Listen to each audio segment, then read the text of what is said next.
Huawei presenta.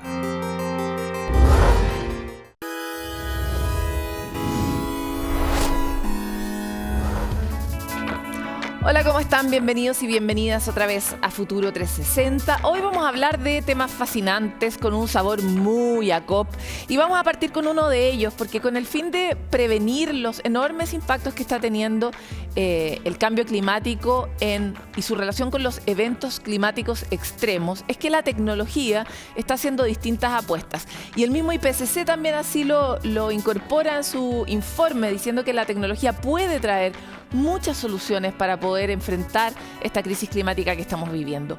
Una de ellas dice relación con el problema que genera la variabilidad climática en términos del pronóstico. O sea, cada vez tenemos más dificultad para predecir cómo van a darse esos eventos climáticos y eso tiene impactos sociales en la población, tiene impactos en la industria, que para muchas industrias es muy relevante cómo cambia el clima, por ejemplo, la eólica.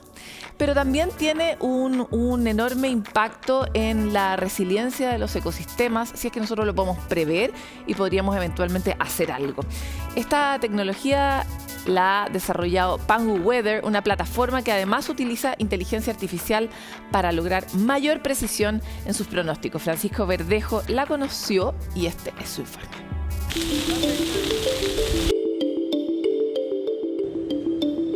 Fuertes lluvias que azotaron nuestro país, olas de calor que dominaron el hemisferio norte, ciclones que pasaron por Asia. Desastres naturales que protagonizaron este año y que fueron agravados por la crisis climática. Fenómenos que ya son parte de nuestra realidad y que se pueden prevenir teniendo un pronóstico temprano. Los modelos de predicción climática hasta ahora eran modelos muy fenomenológicos, muy basados en la física, digamos, de un poco de lo que conocemos, de las dinámicas del clima, y eso, digamos, éramos capaces de bajarlo a ecuaciones, digamos, y lograr, digamos, las mejores soluciones posibles. Para acelerar este proceso es que surgió Pangu Weather, tecnología que recopiló datos climáticos de hasta 43 años atrás y que con inteligencia artificial puede hacer predicciones en tan solo segundos.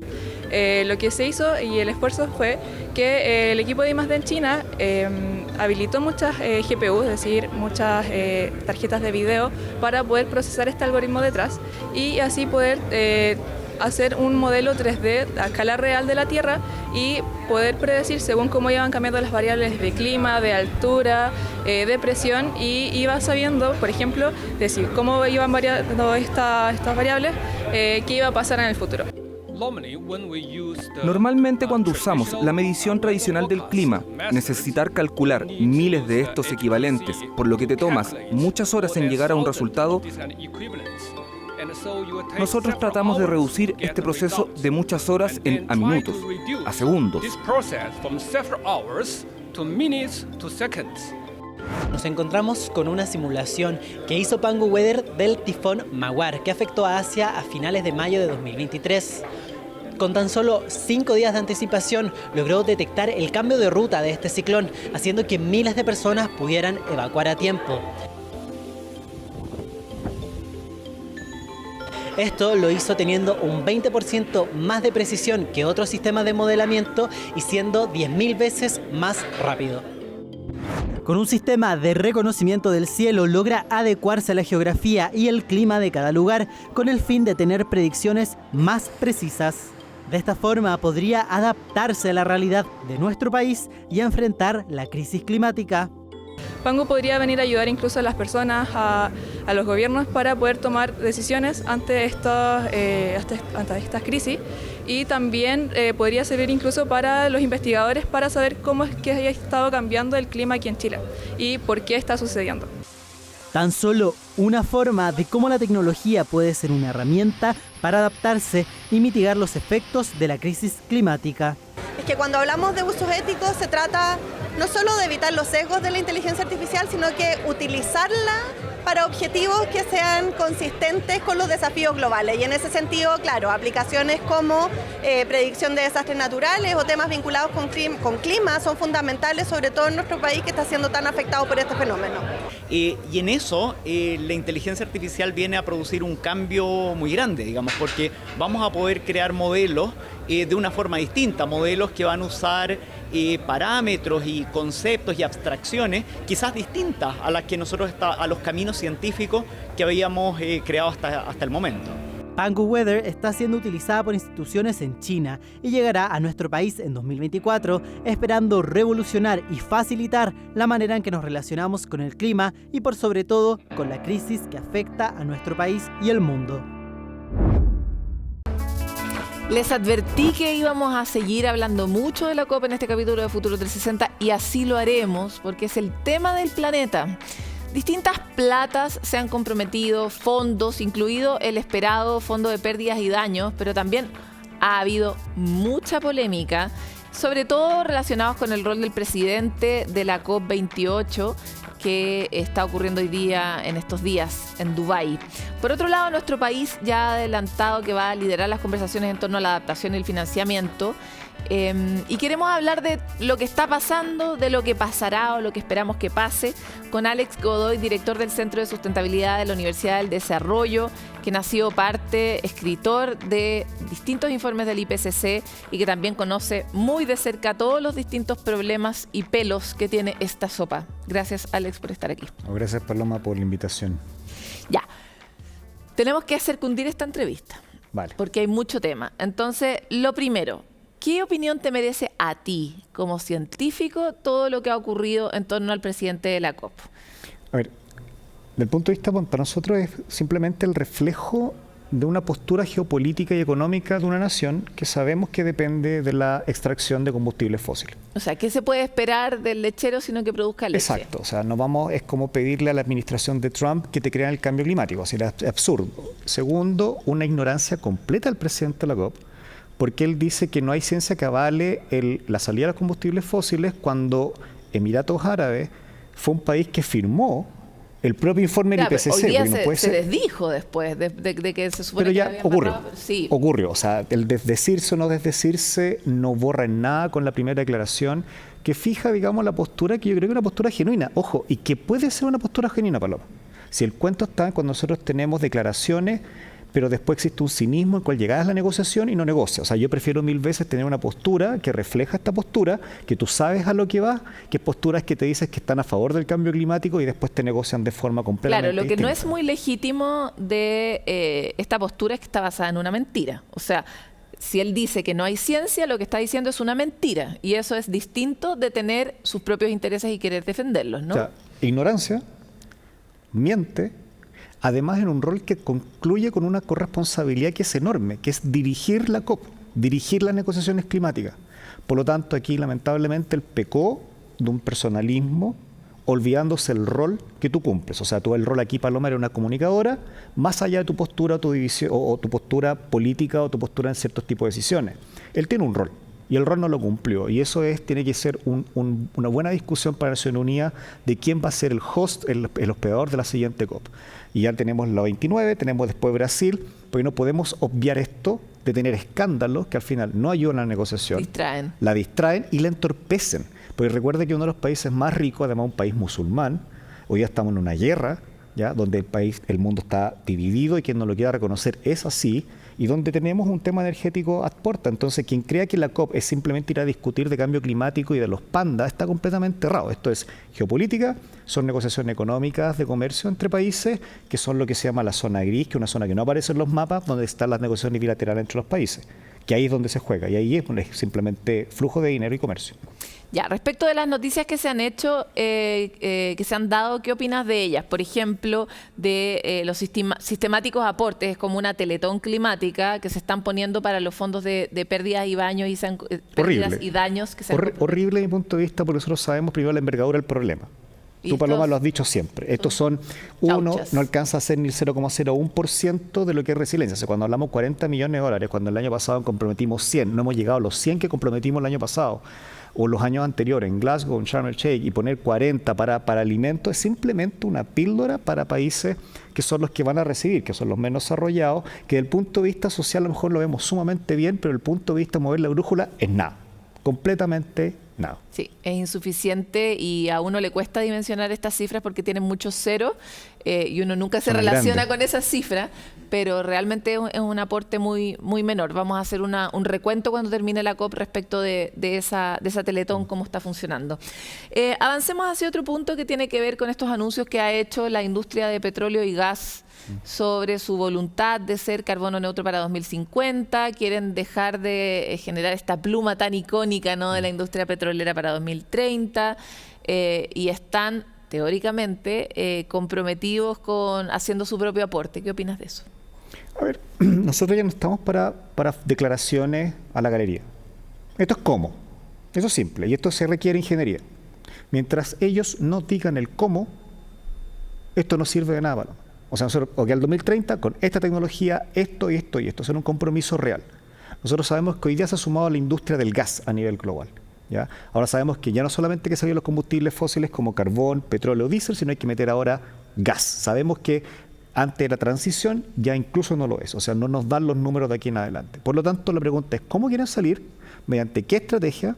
No pongan fondos, o sea, no me interesa si van a poner 100 millones de dólares o 200 millones de dólares porque nadie maneja la cuenta del otro, sino qué tecnologías van a permitir reducir las emisiones que supuestamente ellos están entregando a partir de la provisión de combustibles fósiles. Si eso no se concreta con eso, no tiene ningún sentido, Paloma. Ya, acá estamos hablando de algo que no necesariamente es fácil de comprender. De hecho, para mí misma tampoco lo ha sido, que es lo que anuncia, cuando se habla del retiro y cuando se habla de la salida, lo que entendemos la mayoría de los ciudadanos es que se va a dejar de producir petróleo o gas. Sin embargo, eso no va a pasar y así lo han asegurado los mismos trascendidos que indignaron en esta COP al inicio, que es que la misma COP se está usando como un espacio de negociación para futuros contratos de petróleo de los próximos 10 años.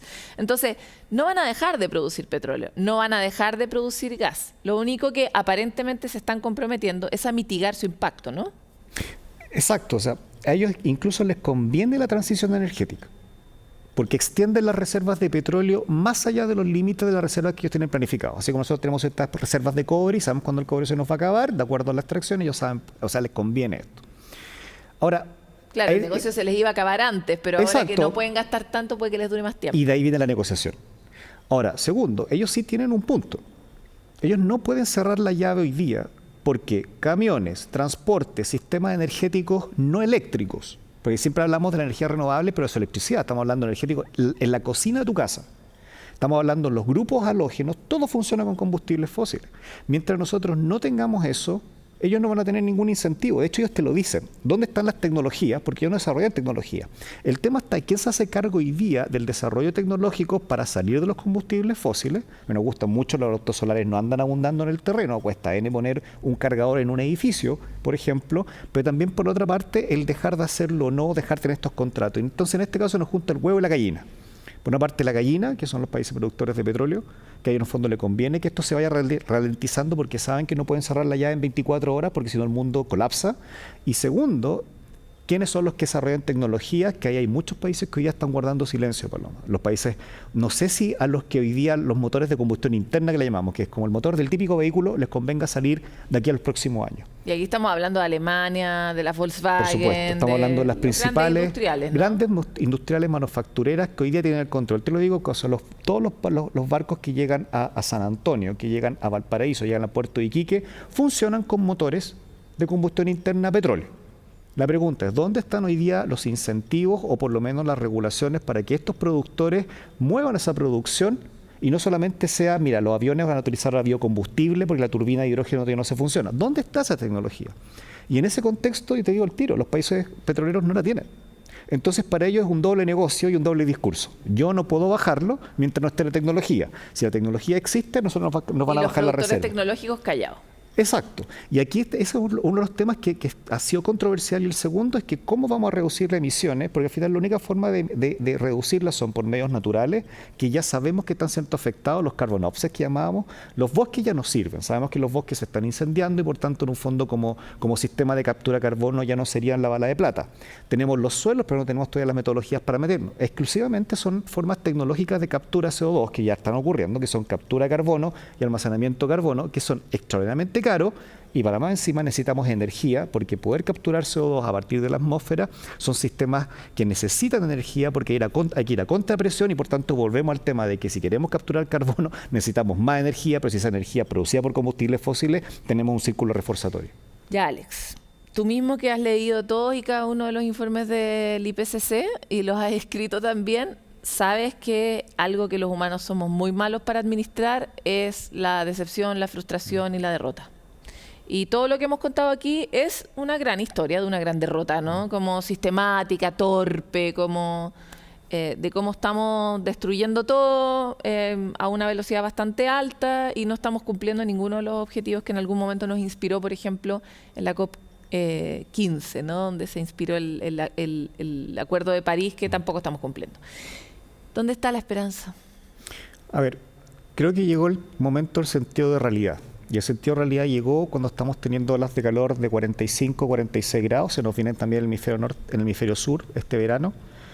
Cuando se te viene la sequía encima.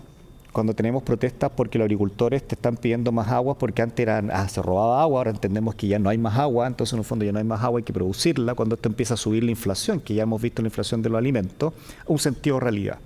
Por tanto, ¿dónde está la esperanza? Es que yo creo que el nivel de tolerancia que tienen hoy día los ciudadanos en términos de aguantar discursos vacíos de los próximos candidatos va a ser un tema, ¿ya? O sea, aquí hemos visto, ¿cierto?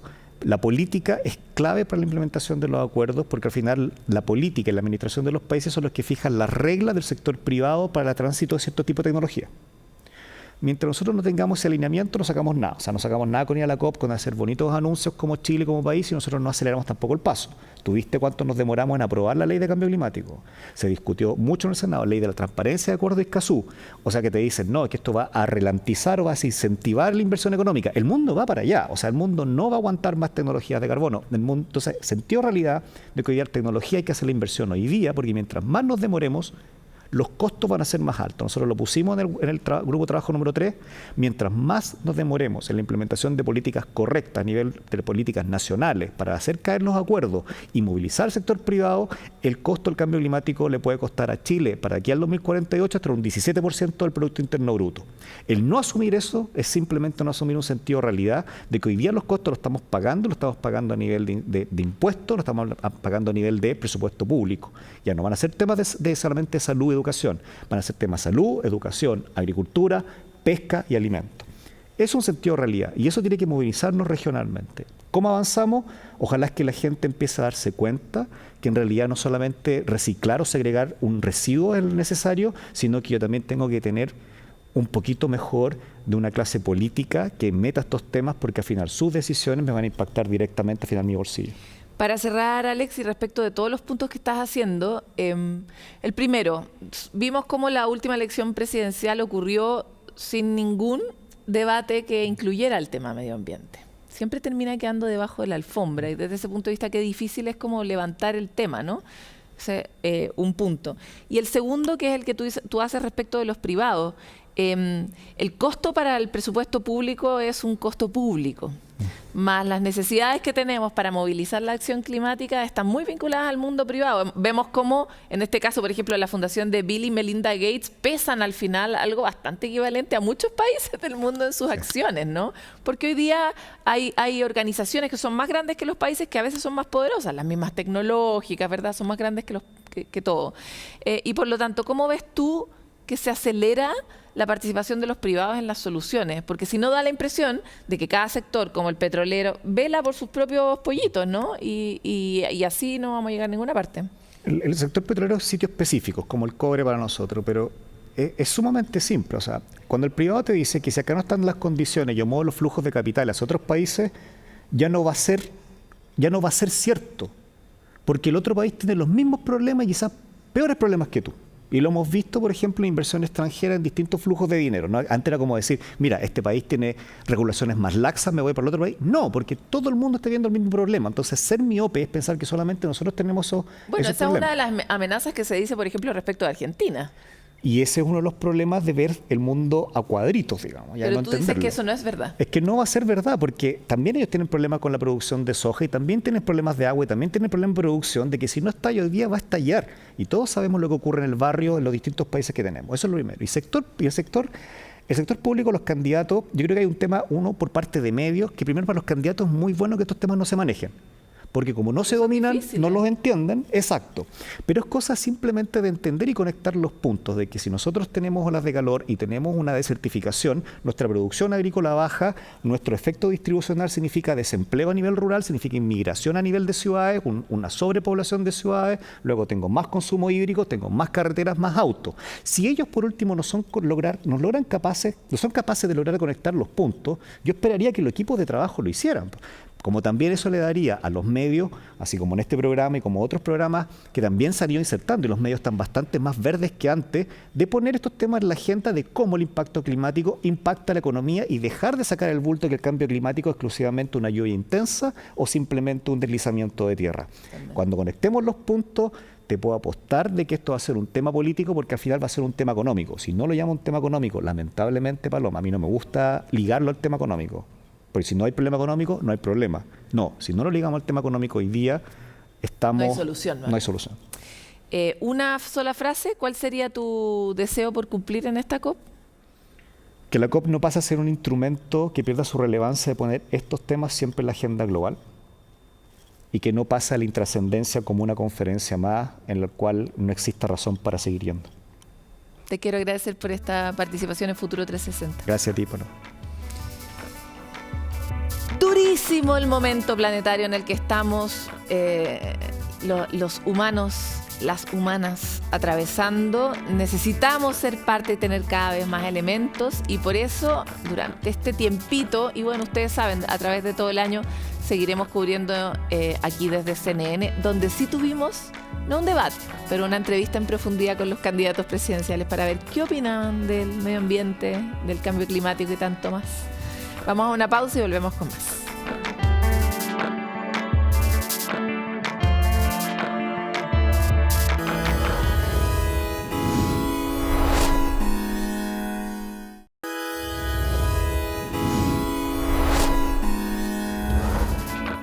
Llegan los breves de Futuro 360, donde tratamos de explorar más en profundidad ahora aquellas cosas de la COP que ustedes tienen que saber. Les queremos contar que en la segunda jornada de la COP28 en Dubái, 134 países firmaron la Declaración sobre Agricultura Sostenible, Sistemas Alimentarios Resilientes y Acción Climática. La declaración impulsada por el sultán emiratí Al-Jaber, que preside justamente la cumbre, se enfoca en transformar los sistemas alimentarios como parte de la agenda climática global. Los países firmantes se comprometieron a incluir la alimentación y la agricultura en sus planes nacionales para mitigar el cambio climático antes de la COP30 y aumentar el financiamiento de estos mismos planes. Al mismo tiempo, el objetivo es garantizar la seguridad alimentaria y la producción de alimentos a nivel global.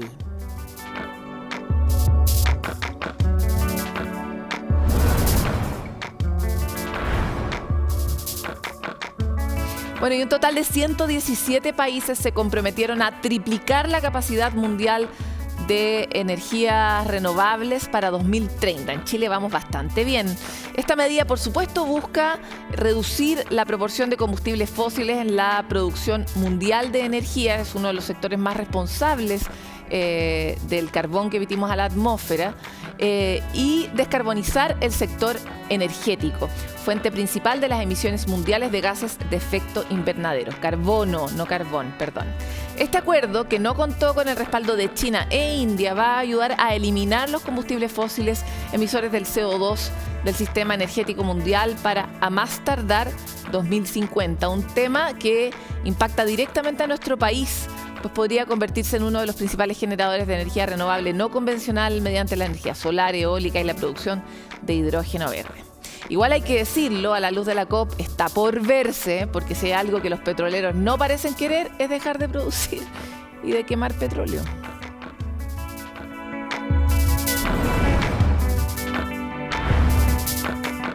Por primera vez en la agenda de conversaciones climáticas y en el marco de la COP28, Emiratos Árabes Unidos y distintas organizaciones benéficas, entre ellas la Fundación de Bill y Melinda Gates, anunciaron una contribución conjunta de $777 millones destinados a la erradicación de enfermedades tropicales, tales como la enfermedad de Chagas, el dengue, la equinococosis, la faccioliasis el sarna, la lepra, entre otras, que se producen en zonas más pobres del mundo, donde la seguridad del agua, el saneamiento y el acceso a la atención sanitaria son deficientes. Esto se da en el marco de la declaración de 120 países que reconocen su responsabilidad en la protección de la población frente al calentamiento global. Y acá Bill y Melinda Gates han hecho una enorme tarea tratando de generar condiciones sanitarias decentes para buena parte del mundo que aún a estas alturas del desarrollo humano no las tiene.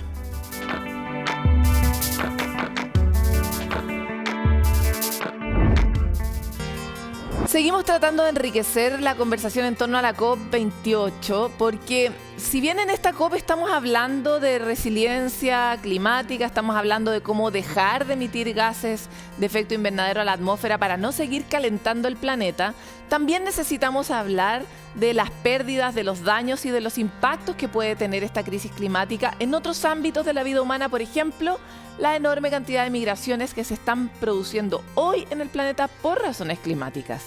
Esto nos impacta directamente a nuestro país, que es un país que tiene muchas costas, tiene muchas poblaciones que están en un borde casi poco razonable de distancia respecto de la costa y que por lo tanto van a empezar a ver cómo literalmente el agua les llega a la puerta.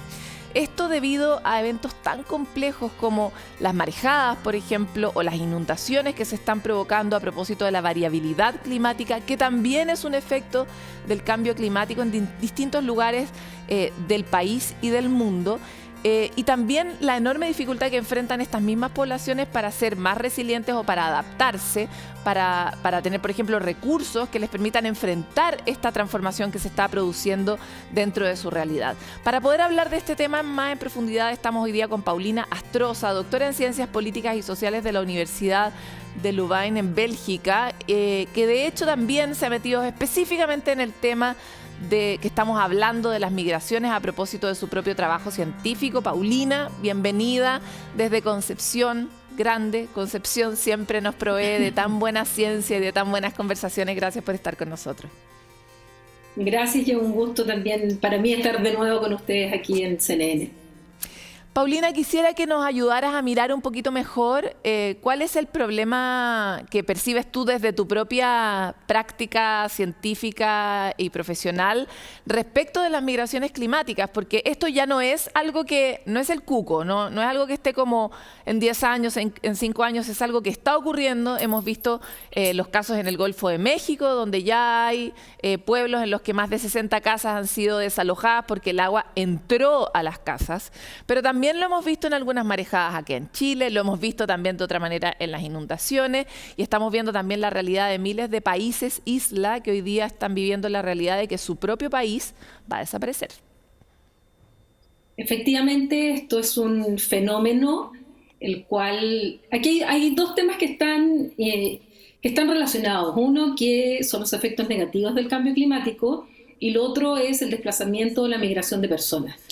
Nosotros, y digo nosotros porque hemos escrito un artículo junto a una tesista que es Elizabeth Flores, escribimos un artículo justamente sobre los migrantes climáticos, porque lo que está ocurriendo es que los desplazamientos de personas siempre ha habido en el mundo y cambios en el clima siempre ha habido en la historia, en la humanidad, pero lo que estamos viviendo ahora es, en primer lugar, la característica de que este cambio se está produciendo por efecto del ser humano, y en segundo lugar en que el número de habitantes hoy día, ya estamos pasando los 8.000 millones de habitantes, entonces evidentemente cada fenómeno te implica a una mayor cantidad de personas.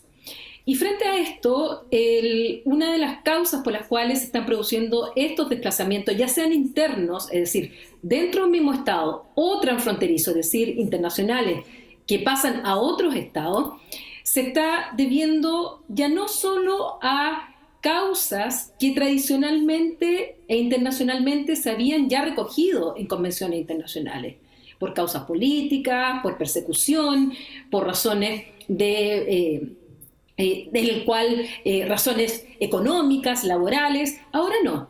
Ahora está este fenómeno que es que son los efectos negativos del cambio climático. Y nos hemos encontrado en que no hay, en primer lugar, no está definido convencionalmente de manera universal qué se entiende por migrantes climáticos. Eso es un vacío que hay. De hecho, se habla de migrantes climáticos, desplazados climáticos, refugiados ambientales, ecomigrantes. Hay muchas formas de denominarlo. Y por otro lado, está esta falta de protección universal a través de un instrumento vinculante que le dé protección a estas personas que no están desplazándose, sea por razones políticas, económicas, sociales, sino que por los efectos de los cambios que se están produciendo en el clima. Paulina, además de, por supuesto, nombrar la cosa termina siendo muy relevante, pero acá hay un problema político mayor, porque una cosa es que yo pueda poner en mi solicitud de ingreso al nuevo país como que mi razón no es económica, sino sé qué, sino que es climática. Probablemente son ambas, ¿no?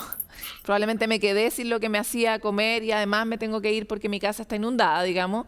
Y que eso sea válido en algún sentido para alguien, para que me reciba mejor o para que me asile, ¿no? Que lo voy a poner en una gran duda porque somos muy malos para asilar a cualquiera por cualquier razón en el mundo, ¿no? Pero también otro problema más o menos grande es cuando esa población es muy masiva y lo que desaparece es, por ejemplo, un país. Veíamos el otro día el caso de Tuvalu, este estado que ya firmó un acuerdo con Australia para que cuando desaparezca su país se reciba a todos los ciudadanos en Australia, pero no por eso se vuelvan ni australianos, sino que vivan como tuvaluenses, no sé si se dice así, dentro de Australia y tengan sus propios derechos y mantengan sus elecciones, etcétera. Entonces, ¿cómo ves tú que el derecho internacional y en general las herramientas jurídicas multilaterales están atendiendo esto que es otro escenario al que no habíamos estado enfrentados antes, ¿no? Es justamente lo que, a través de este artículo que nosotros publicamos con Elizabeth Flores en una revista en Colombia, es a lo que apuntamos. Porque por un lado, los cambios climáticos pueden ser, y de hecho se distinguen, en aquellos que son lentos, que son paulatinos, como por ejemplo el aumento del nivel del mar, pero hay otros que son repentinos, como inundaciones, como es el caso justamente de los huracanes, y que producen efectos inmediatos en una población. Y en estos casos en los cuales son paulatinos, nosotros encontramos no solamente la subida al mar, con inundaciones, también encontramos la desertificación, la sequía, etc. Entonces lo que está ocurriendo, tal como tú señalas, es que en estos casos ya uno puede prepararse para lo que los informes científicos están indicando, que por ejemplo en el caso Tuvalu, desaparecería, si es que sigue el aumento del mar, desaparecería en el año 2100. También hay otras islas que están en riesgo de desaparecer, como el caso de Islas Marshall, también en el cual, digamos, la altura es bastante baja y por lo tanto están en riesgo. Por otro lado, están estos fenómenos que son mucho más rápidos, los huracanes, los incendios también están provocando este desplazamiento. Entonces, lo que nos encontramos es justamente con una falta de legislación internacional que se haya dedicado específicamente a abordar este tema de los migrantes, refugiados o ecomigrantes, como le queramos llamar. Y esto implica que están en una desprotección y que quedan finalmente, como tú lo señalabas, a la voluntad política del Estado al cual se le hace la solicitud.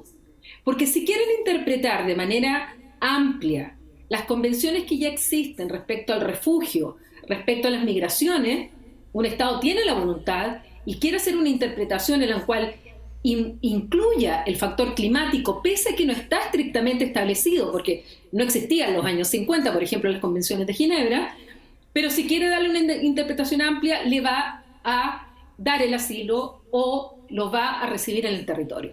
Sin embargo, si ese Estado no quiere recibirlo, va a ser una interpretación restrictiva, de decir, no está incluido, por lo tanto yo no tengo la obligación de recibirlo y no los voy a recibir. Ahora, este acuerdo entre Australia y Tuvalu que tú señalabas, en realidad es un acuerdo militar, de cooperación militar, en el cual se establece que Australia, en contrapartida, porque hay todo un contexto geopolítico detrás, y detrás de esto está China. Entonces Australia, quien tiene muy malas relaciones hoy día con China, se está dando cuenta también del caso Tuvalu, y lo que plantea es que se le va a otorgar 280 visados anuales a estas personas para que puedan vivir en Australia, y además darles dinero para que puedan ellos también recuperar tierras si es que lo pudieran hacer antes de, ojalá nunca desaparezca la isla. Pero esto a cambio de una cooperación militar, y que cualquier tipo de vinculación que tengan con otro estado deba ser conversado primero con Australia. Por lo tanto, tú ves que hay un tema geopolítico también detrás. El problema y veo otra cosa más, que es que hay una asimetría brutal de poder entre un caso y el otro, y en el fondo la garantía pasa por dar eso a cambio que está pidiendo Australia para poder tener control geopolítico frente a China, ¿no? Absoluto, y eso creo que no hay que dejarlo de lado cuando uno analiza este acuerdo que tú señalas, que ya lo había intentado hacer Nueva Zelanda con Kiribati y que finalmente no se llegó a ningún resultado. Entonces hay que pensarlo también en clave geopolítica. Pero en esto también en clave geopolítica, y más hoy día en que está tan complejo el ambiente político en todos los estados, sobre todo con el tema de la inmigración, con el tema del asilo, porque esta voluntad política, si finalmente queda a los estados esta interpretación, al no haber un instrumento internacionalmente reconocido que sea jurídicamente vinculante para los estados, que en el caso de la situación de poblaciones o personas que se ven en la obligación de irse de los lugares donde están, porque sencillamente si no se mueren, como el caso que de la sequía, la desertificación, las inundaciones, se les acaba lo que es la seguridad alimentaria, donde ya no tienen donde alimentarse, no pueden plantar, se tienen que ir, o si no se mueren. Si eso no está en un instrumento internacional reconocido internacionalmente, insisto, queda la voluntad de los estados, y hoy día los estados están en una posición de negarse a acoger más personas a los estados, en sus propios estados, que a ampliar esta recepción de personas. Por lo tanto, el escenario es bastante complejo, más aún cuando políticamente nos encontramos con movimientos, partidos, y algunos de ellos en el poder, en que han hecho de la anti-inmigración justamente un objetivo de campaña para luego llegar al poder, y por lo tanto, en este caso, se van a ver sin esta protección las personas que abandonan, sea forzado voluntariamente, donde viven, sus tierras, por razones de los efectos negativos del cambio climático. Totalmente. Paulina, te quiero agradecer por este contacto. Es un punto que lo único que deja es una enorme tarea pendiente de la que nadie se está haciendo mucho cargo. Y la tarea es, por un lado, la tarea geopolítica y legal, y por otro lado, la otra de aumentar los niveles de colaboración y sentido de humanidad, ¿no?, que tanto nos está faltando, sobre todo en las políticas internacionales para acoger migrantes. Te quiero agradecer por esta conversación y esperamos que prospere, y volveremos a hacer seguimiento de eso. Gracias a ti, Paloma. Un gusto estar contigo. Es un temazo que está debajo de la alfombra. Unos pequeños países que ya están viendo de forma muy material estos impactos en su vida cotidiana los están levantando, pero así de pequeños son en la tarea de prioridades multilaterales en el mundo, ¿no? Así que muy importante que empecemos a avanzar en estas conversaciones que siempre son difíciles y siempre nos cuesta tener en un planeta que va a requerir de mucha más solidaridad, no de menos. Nosotros vamos a una pausa y volvemos con más.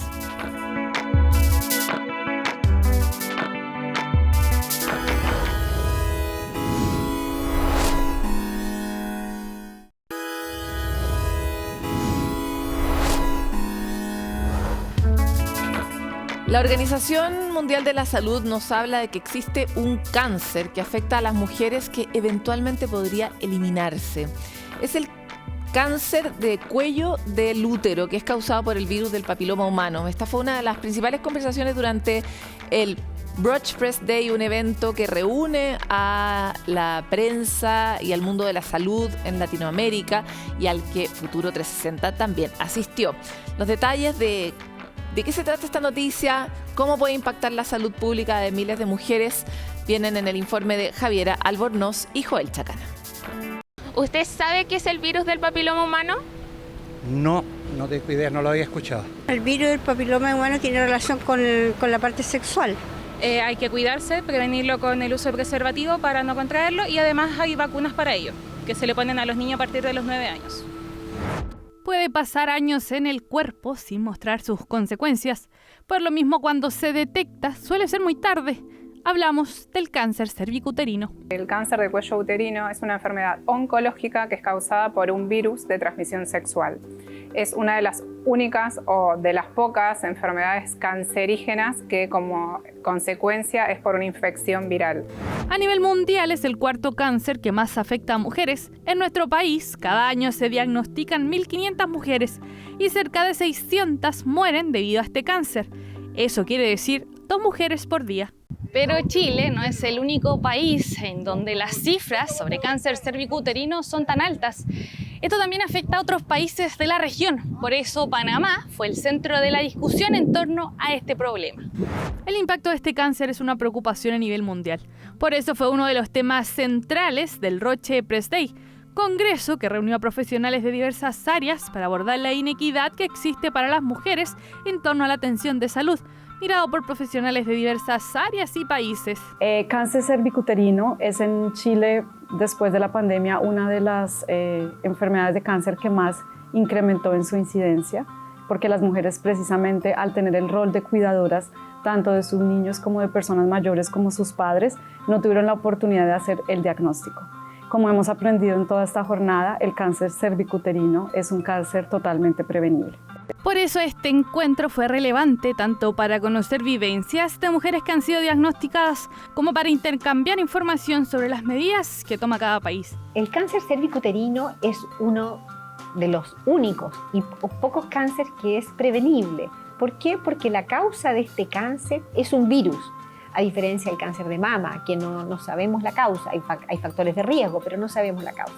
El cáncer cervicuterino, la causa es el virus y por lo tanto este virus, el virus papiloma humano, tiene un tratamiento. Tenemos todos los elementos para pensar que este cáncer es evitable, se puede eliminar del planeta como un motivo importante de sufrimiento y muerte para las mujeres. Y ahí la información y prevención es clave. Esto porque el virus del papiloma humano, al ser por transmisión sexual, ha sido estigmatizado. Se piensa o generalmente se habla del cáncer de cuello uterino como una enfermedad meramente femenina y hay que concientizar que esta infección y la transmisión se da tanto en hombres como en mujeres y no solo a nivel de índole sexual hombre con mujer, sino que también el riesgo existe cuando las relaciones sexuales se dan mujeres con mujeres, varones con varones. Se considera que es la infección de transmisión sexual más prevalente en el mundo, que para fines prácticos no es importante saber si una mujer inició o no inició relaciones sexuales de manera temprana o cuántas parejas ha tenido. Lo importante es saber que el VPH se transmite por contacto de piel a piel, es una infección sexualmente transmisible y que más del 80% de las personas que vivimos vamos a contactar en algún momento con ese virus, o sea que es súper frecuente. Es casi, te diría que la persona que tiene relaciones sexuales puede contagiar perfectamente, puede contagiarse o transmitir el VPH. Se sabe que son cerca de 100 las cepas del virus capaces de infectar a una persona. De esos, la mitad afectarían a genitales o zonas de transformación como el cuello de útero y solo una parte son cancerígenos. Los que tienen alto riesgo oncogénico son los que pueden llegar a terminar en un cáncer cervicuterino o cáncer de pene, de vulva, de escroto, de periné o de ano. Es muy importante saber que este cáncer no se hace de la noche a la mañana. Tiene muchos años en que el VPH empiece a ser una lesión y que esa lesión vaya progresando sin que la propia persona se cure con su inmunidad. De que una mujer se infecta a que desarrolle alguna lesión precursora pueden pasar 5 años y de que se desarrolla una lesión precursora a que se desarrolla el cáncer pueden pasar otros 15 o 20 años. Entonces, la historia natural del cáncer cervicuterino es larga. Por eso es importante tomar medidas de precaución y la realización de exámenes preventivos. A eso se suma también la necesidad de aumentar la disponibilidad de la vacuna. Vacunación, estudios preventivos, PAP, colpo y test de VPH, uso de métodos de barrera son las principales herramientas para prevenir el cáncer de cuello uterino. De todas las personas que contactamos, el 97% nos vamos a curar solas de nuestra propia inmunidad. ¿Y cuándo más inmunidad tenemos? Cuando estamos menos estresadas, cuando dormimos bien, cuando tenemos una alimentación saludable y variada y no con ultraprocesados y azúcares, cuando no fumamos. El fumar estimula mucho al crecimiento más rápido de la lesión por VPH. Y por supuesto cuidarnos con preservativo y con campo profiláctico, que hace que disminuya el riesgo, pero no lo digamos, impide en un 100%. De esta manera, con información y prevención, podría eliminarse una de las causas de muerte de mujeres en el mundo.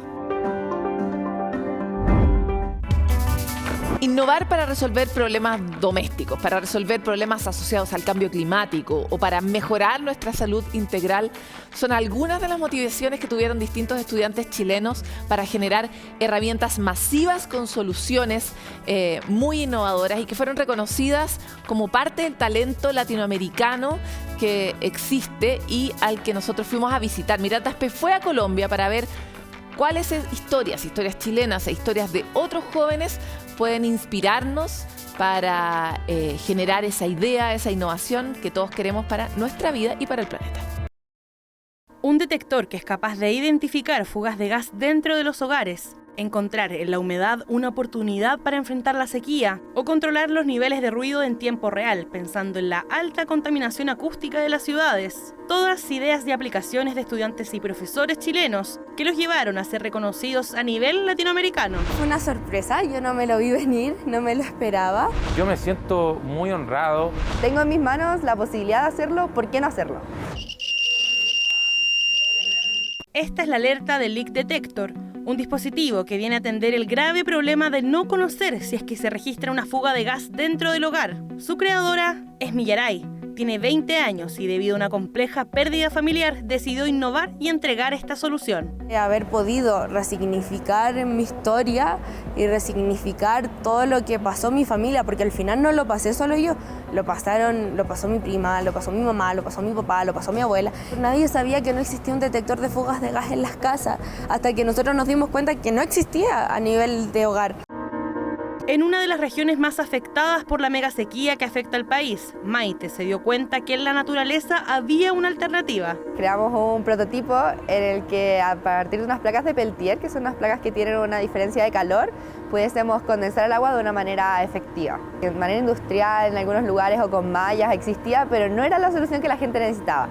Y es por eso que nuestro proyecto también funcionaba con paneles solares. La solución es empoderar a las personas a través de la educación. Eso es lo que hemos estado haciendo durante 10 años. Soluciones creativas a problemas complejos, ideas reconocidas por Solve for Tomorrow en Colombia y que ha impactado a más de 354.000 escuelas de Latinoamérica, abordando desafíos como la diversidad geográfica y altos niveles de desigualdad económica y social. La cuestión en Latinoamérica pasa por la cuestión geográfica también y cómo hacer llegar la tecnología y la buena educación en todas las partes de la región. El poder desarrollar tecnologías de esta manera ayuda a que todas las poblaciones, incluso las más alejadas, tengan el acceso. Eso es lo que crea la tecnología de ahora, áreas STEAM y todo, es hacer un conjunto porque todos necesitamos de todos. Es una nueva manera de educar, de la mano de la innovación junto a la inclusión y la disminución para la brecha de género. Que mi sobrina me mire y me diga como mi tía está haciendo esto, yo también lo voy a poder hacer si es que yo así lo deseo, porque vivimos en una sociedad que evoluciona mucho día a día y en este tipo de cosas nos estamos quedando un poco atrás. Entonces, el que se abran puertas para que la gente pueda seguir avanzando a la velocidad que avanza nuestra sociedad es algo sumamente importante. Básicamente, el rol del docente hoy día en la educación actual ya no se basa en impartir contenidos teóricos o que el profesor sea el dueño del conocimiento. Para mí el profesor hoy en día debe ser un mentor para poder motivar a los estudiantes, irlos guiando en estos procesos de aprendizaje, ayudarlos, apoyarlos, pero que ellos sean los reales protagonistas del conocimiento. Tomen ese reto no como una obligación, sino que ellos lo sientan, que ellos son capaces de poder buscar, solucionar, defender y no solamente eso, sino que hacer lo propio para ellos.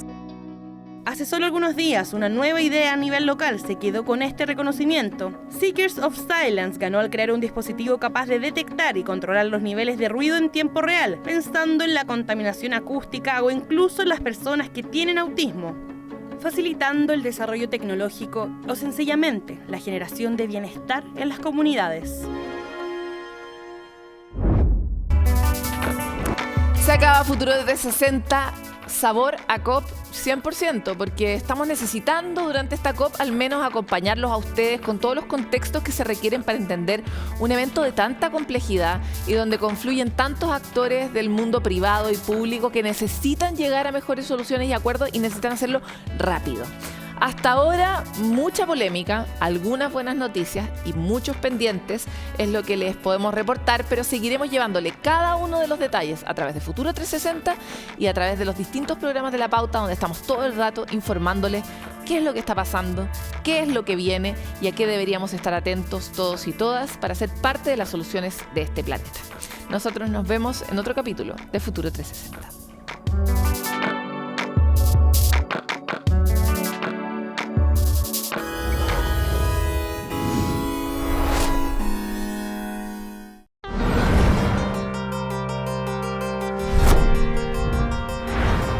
Huawei presentó